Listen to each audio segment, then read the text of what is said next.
On vous a menti sur le pouvoir. Ce n'est pas seulement une question de force militaire ou de richesse économique. Mais si je vous disais que la géographie est le code de triche ultime?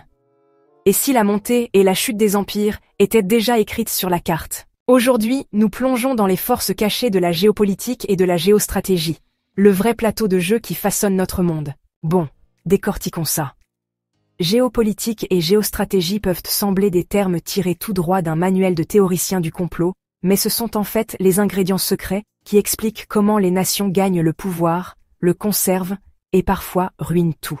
La géopolitique, c'est la vue d'ensemble, la façon dont la géographie influence la politique, les guerres et la domination mondiale.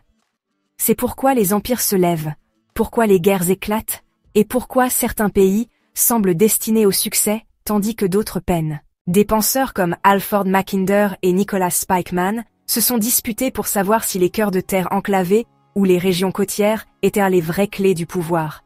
Mais de toute façon, la carte du monde a toujours été un plan pour l'ambition. Maintenant, la géostratégie, c'est là que les choses deviennent piquantes. Il ne s'agit pas seulement de connaître le jeu, il s'agit de le jouer. Si la géopolitique est la météo, la géostratégie, c'est décider si tu vas prendre un parapluie ou envahir la Pologne.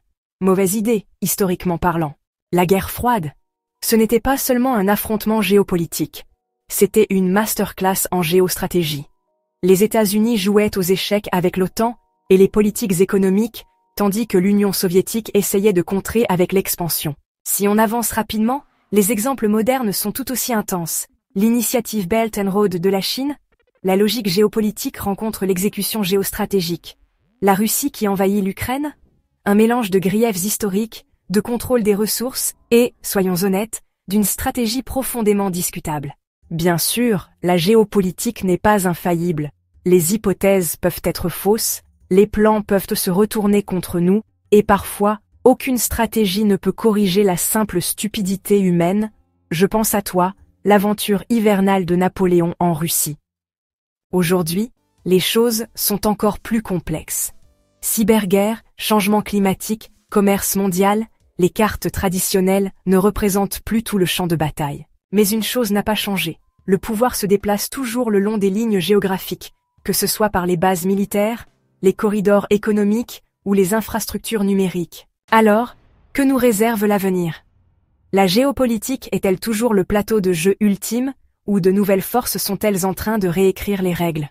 Je vous laisse en discuter dans les commentaires. Quel est le plus grand coup de poker géopolitique qui se déroule en ce moment?